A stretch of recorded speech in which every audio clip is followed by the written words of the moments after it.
कल हम बात कर रहे थे टिश्यू के बारे में। ऊतक क्या होता है? कोशिकाओं का ऐसा समूह जिसकी संरचना, उत्पत्ति और कार्य समान होता है, ऐसे समूह को ऊतक कहते हैं। और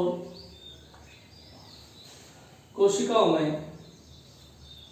दो या पौधों में दो प्रकार का ऊतक बताया था, विभज्योतक ऊतक और दूसरा स्थायी ऊतक। विभज्योतक ऊतक आपका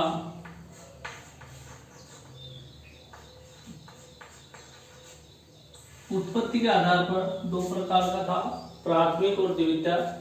द्वितीयक जो शुरू में उपस्थित होता है, शुरू में बनता है, वो प्राथमिक होता है। उसके बाद उसके बाद जो बनता है वो द्वितीयक होता है। और पौधों में उपस्थिति या स्थिति के आधार पर तीन प्रकार का विभज्योतक ऊतक होता है।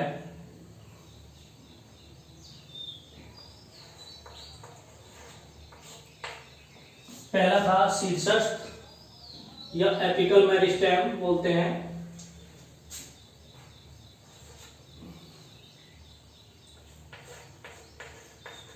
जंतु एवं वनस्पति ऊतक।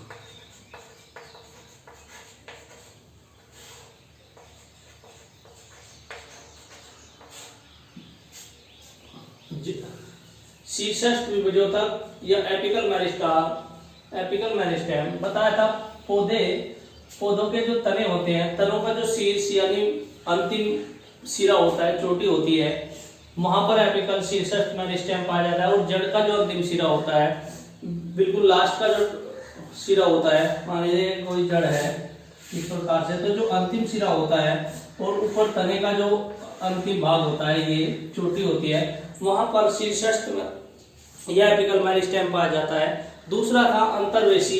अंतर्वेशी जहां से पौधे से शाखाएं निकलती है, मान लीजिए यहाँ से, ये यहाँ से कोई शाखा निकल रही है, तो यहाँ पर जो विभज्योतक होता है, जिसकी कोशिकाओं में विभाजन के कारण शाखाएं निकलती है, वो उसे अंतर्वेशी कहते हैं। और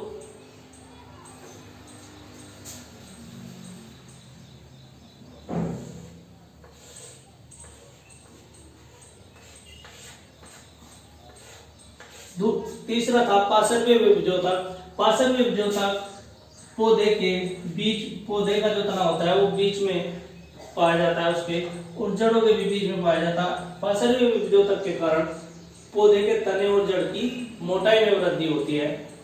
ये बताया था आपको कल कि विभज्योतक ऊतक जो होता है, इसकी कोशिकाओं में विभाजन की एक क्षमता होती है। ये जीवन भर विभाजित होती रहती है और पौधे की वृद्धि के लिए उत्तरदायी होती है। यानी पौधे की जो जीवन भर वृद्धि होती रहती है, पौधे पूरे जीवन बढ़ते रहते हैं, वो विभज्योतक ऊतक के कारण होता है। इसके बाद हमने स्थायी ऊतक लिया था, और स्थायी ऊतक के तीन प्रकार बताए थे।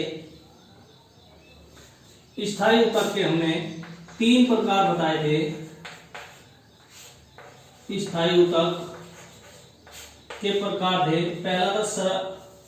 पहला सरल ऊतक,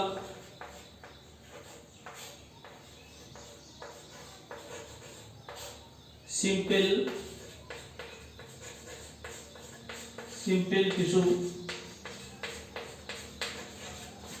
दूसरा आपका जटिल ऊतक।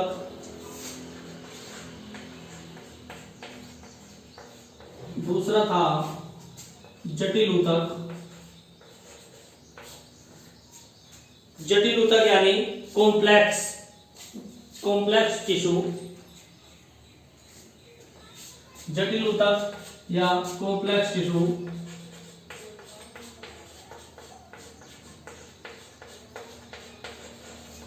और तीसरा विशिष्ट ऊतक।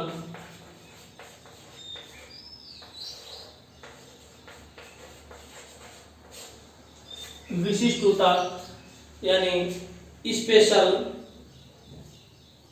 Special tissue.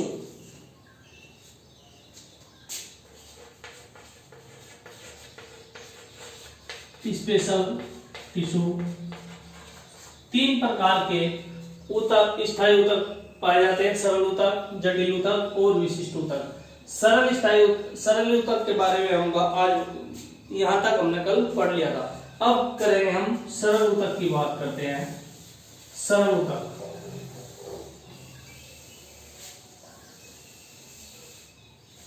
स्थायी ऊतक का पहला प्रकार है सरल ऊतक। सरल ऊतक के बारे में बात करते हैं। सरल ऊतक जो है केवल एक ही प्रकार की कोशिकाओं से मिलकर बना होता है। क्या? केवल एक ही प्रकार की कोशिकाओं से मिलकर बना होता है।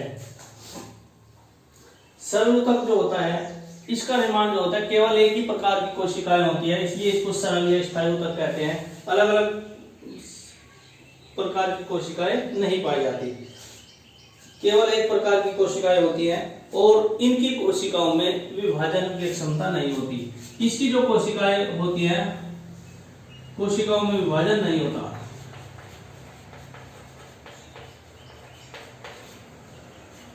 कोशिकाओं में विभाजन नहीं होता।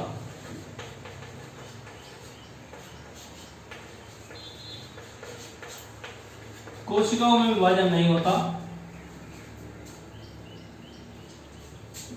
विभाजन, कोशिकाओं में विभाजन की क्षमता केवल इसमें बताई थी विभजोतक ऊतक की।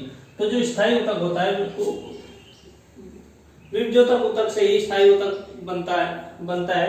विभजोतक ऊतक की कोशिकाएं विभाजित होती रहती है और जिन कोशिकाओं में विभाजन की क्षमता समाप्त हो जाती है जो वो स्थायी ऊतक में बदल जाती है। तो सरल ऊतक जो होता है एक ही प्रकार की कोशिकाओं से बना होता है और कोशिकाओं में विभाजन की क्षमता नहीं होती। ये आपके तीन प्रकार के होते हैं, तीन प्रकार होती है। सरल ऊतक जो होता है वो तीन प्रकार का होता है।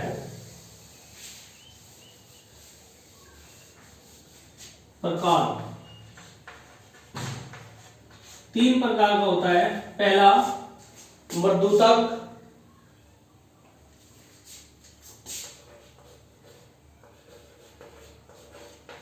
पहला जो है मर्दूतक, अंग्रेजी में कहते हैं पैरेन्काइमा।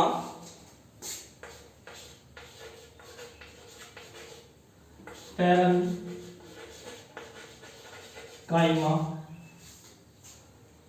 दूसरा, पहला पैरेन्काइमा, दूसरा स्थूल कोण ऊतक।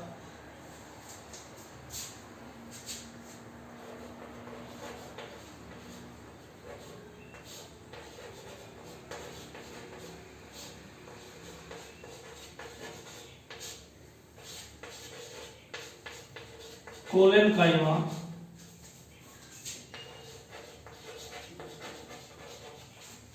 कोलेनकाइमा।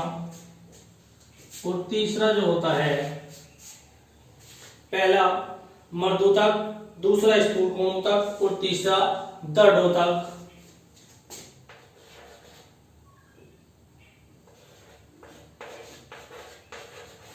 दृढ़ोतक स्क्लेरेन्काइमा। तो क्या होता है स्क्लेरेन्काइमा।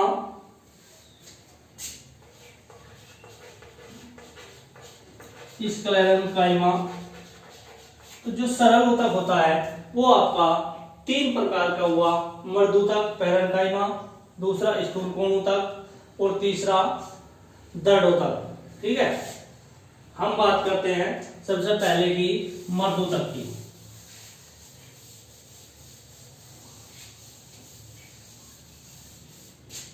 सरल ऊतक का जो पहला प्रकार है,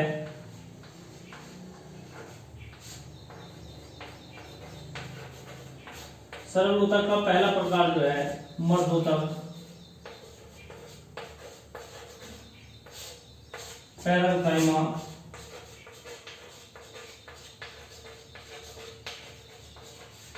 पैरेन्काइमा, इसकी जो कोशिकाएं होती है वो इसकी जो कोशिकाएं होती है, कोशिकाएं शॉर्ट में लिख रहा हूं, जीवित,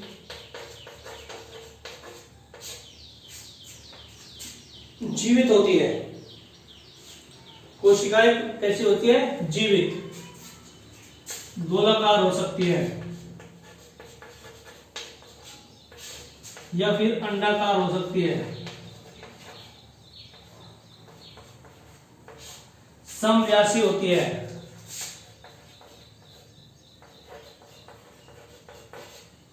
समव्यासी हो सकती है, ठीक है। और पतली भित्ति वाली, बहुभुजीय और पतली भित्ति वाली होती है, पतली भित्ति वाली। भित्ति जो होती है वो कोशिका भित्ति जो होती है कोशिका की, वो पतली होती है, मोटी नहीं होती, या किसी पदार्थ के एकत्रित होने के कारण मोटी या स्थूलित नहीं होती, समव्यासी होती है। और जो सेलुलोज, जो कोशिका भित्ति होती है, ये सेलुलोज की बनी होती है, सेलुलोज की बनी होती है, कोशिका भित्ति सेलुलोज की बनी होती है, ठीक है। और कोशिकाओं के बीच में अंतर कोशिकीय स्थान हो भी सकते हैं और नहीं भी हो सकते। मान लीजिए ये कोई ऊतक है, ये कोशिकाएं हैं, ठीक है, इस प्रकार से हैं,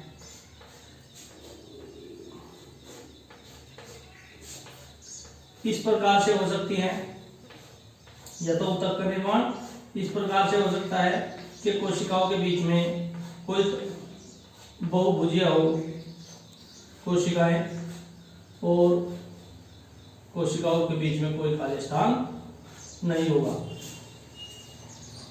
तो कोशिकाओं के, दो कोशिकाओं के बीच में या तीन कोशिकाओं के बीच में कोई खाली स्थान नहीं है अगर बहुभुजीय है। लेकिन अगर कोशिकाएं गोल या अंडाकार है, इस प्रकार से है,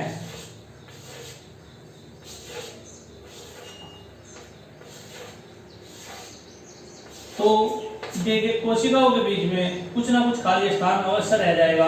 अगर कोशिकाएं गोल या अंडाकार है तो कोशिकाओं के बीच में खाली स्थान होता है। तो यानी कोशिकाओं के बीच में खाली स्थान हो भी सकता है और नहीं भी हो सकता। अगर बहुभुजीय है तो नहीं होगा, और अगर गोल या अंडाकार कोशिकाएं हैं उन तक की तो खाली स्थान होता है।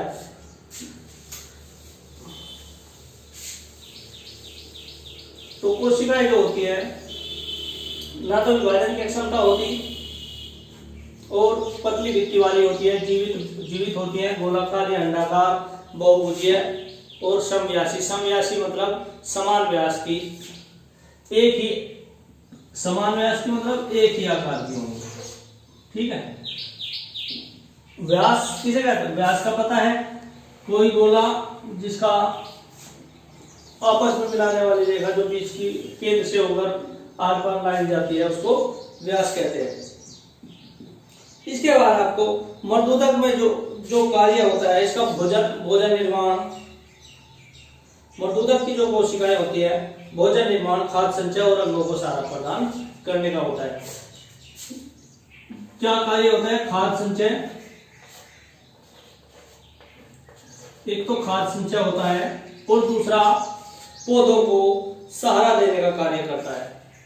पौधे के जो अंग हैं, अंगों को सहारा देना, ये मर्दूतक का कार्य होता है, खाद्य संचय और अंगों को सहारा देना।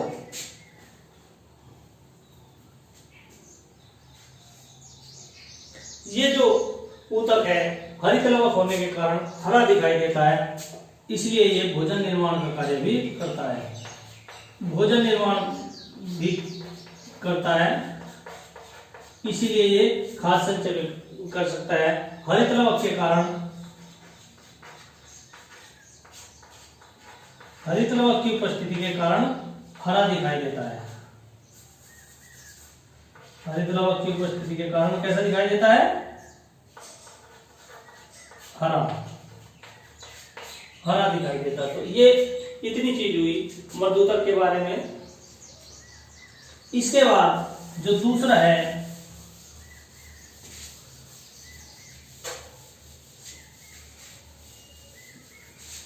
दूसरा स्थूल कोण ऊतक। सरल ऊतक का दूसरा जो प्रकार है वो है स्थूल कोण ऊतक। स्थूल कोण ऊतक तो आपको स्थूल कोण ऊतक यानी कोलन कायमा,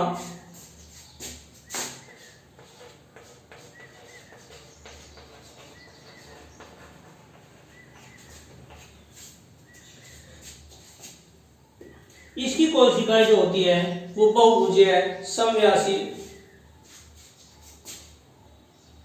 इसकी जो कोशिकाएं होती है वो बहुभुजीय होती है,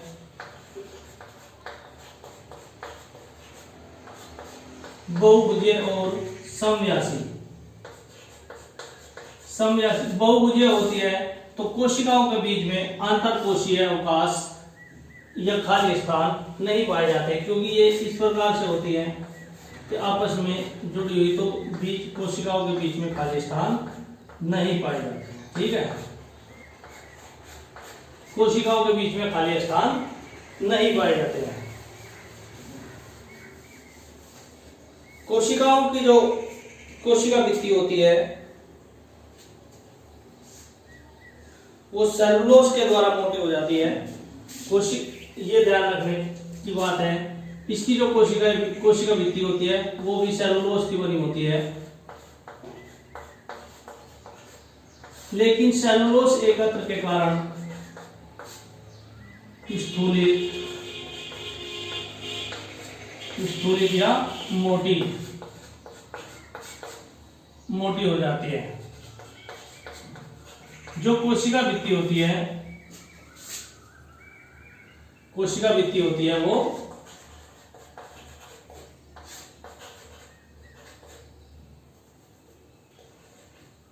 कोशिका भित्ति जो होती है वो सेलुलोज के एकत्र के कारण मोटी हो जाती है, स्थूलित हो जाती है। जो ये स्थूलन होता है कोशिकाओं के कोने पर होता है, जैसे कोशिका के जो कोने होते हैं तो ये यहाँ पे होता है, जिससे खाली स्थान नहीं होता। जो कोने होते हैं कोशिकाओं के वहां पर ये स्थूलन, ये मोटापन होता है, और ये पौधों को दृढ़ता और लचीलापन प्रदान करते हैं। पौधों को दृढ़ता और लचीलापन। दृढ़ तो होते हैं लेकिन साथ साथ में लचीले भी होते हैं, लचीलापन भी प्रदान करते हैं दृढ़ता के साथ साथ। अगर नहीं तो अगर ज्यादा दृढ़ होगा, कठोर होगा, हवा चलेगी, मुड़ते ही पौधा टूट जाएगा। लेकिन ये साथ में लचीलापन भी प्रदान करता है, जिससे पौधे आप ऐसे मुड़ सकते हैं, हवा में इधर उधर हो सकते हैं, लेकिन जल्दी से टूटते नहीं है। तो ये आपका कार्य हुआ इसका।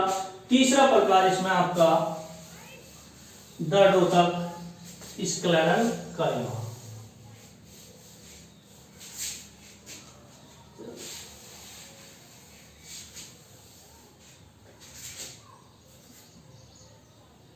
तीसरा भाग इसका जो है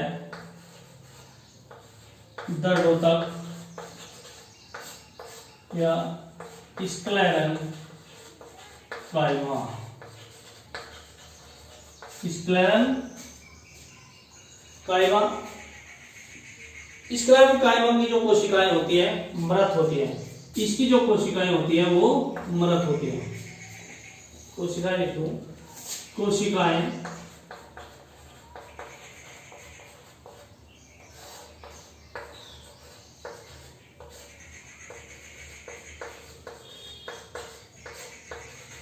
इतनी दृढ़ हो जाती है कि उनसे जीवन समाप्त हो जाता है, इसलिए इसको दृढ़ोतक कहा। कोशिकाएं कैसी होती हैं? मृत होती हैं। और इनकी जो कोशिका भित्ति होती है, कोशिका भित्ति लिग्निन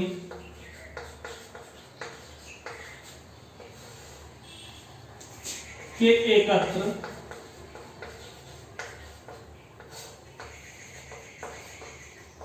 होने से स्थूलित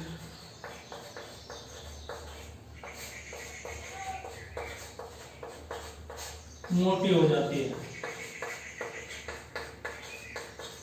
याद रखिए, आपकी स्थूल कोणों तक की जो कोशिका भित्ति की मोटापन था वो सेलुलोज के कारण था, लेकिन दृढ़ोतक की कोशिकाओं की कोशिका भित्ति का जो मोटापन है वो लिग्निन के कारण होता है, और स्थूल कोणों तक की कोशिका भित्ति का जो मोटापन है वो सेलुलोज के कारण होता है। तो इसकी कोशिकाएं जो होती है वो कोशिका भित्ति जो होती है लिग्निन के मोट हो जाते हैं, और अंतर कोशिकीय स्थान नहीं होते, कोशिकाओं के बीच में खाली स्थान नहीं होते। कोशिकाओं के बीच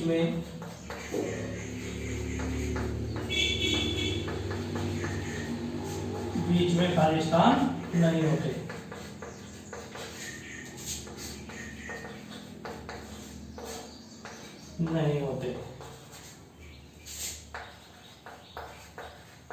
कोशिकाओं के बीच में खाली स्थान नहीं होते हैं।